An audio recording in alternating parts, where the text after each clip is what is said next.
بسم اللہ الرحمن الرحیم۔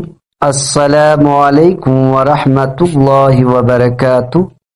حضرت ابو ذر رضی اللہ عنہ بیان کرتے ہیں، رسول اللہ صلی اللہ علیہ وسلم نے اس حدیث میں جو وہ اللہ تبارک و تعالی سے روایت کرتے ہیں فرمایا کہ اس اللہ تعالی نے فرمایا، میرے بندو، میں نے ظلم کرنا اپنے اوپر حرام قرار دیا ہے اور اسے تمہارے مابین بھی حرام کیا ہے، تم باہم ظلم نہ کرو۔ میرے بندو، تم سب گمراہ تھے بجز اس کے جسے میں ہدایت عطا کروں، تم مجھ سے ہدایت طلب کرو، میں تمہیں ہدایت عطا کروں گا۔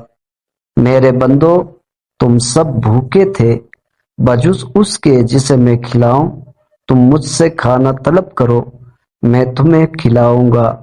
میرے بندو، تم سب لباس کے بغیر تھے بجز اس کے جسے میں لباس عطا کروں، تم مجھ سے لباس طلب کرو، میں تمہیں لباس عطا کروں گا۔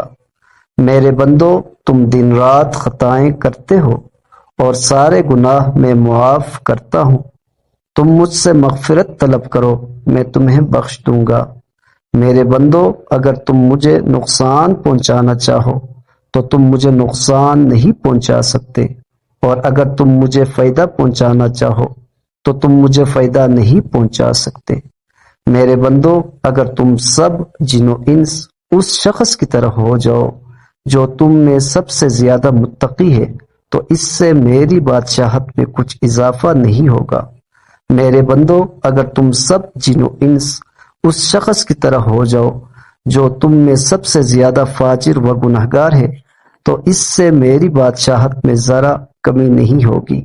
میرے بندو، اگر تم سب جن و انس ایک میدان میں کھڑے ہو کر مجھ سے سوال کرو اور میں ہر انسان کی مراد پوری کر دوں تو اس سے میرے خزانوں میں صرف اتنی سی کمی آئے گی جیسے سمندر میں سوئی ڈال کر نکال لینے سے سمندر میں کمی آتی ہے۔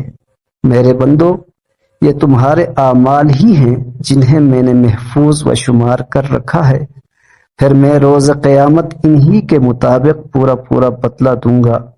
جو شخص خیر و بلائی پائے تو وہ اللہ کا شکر ادا کرے، اور جو شخص اس کے علاوہ کوئی اور چیز پائے تو پھر وہ اپنے آپ ہی کو ملامت کرے۔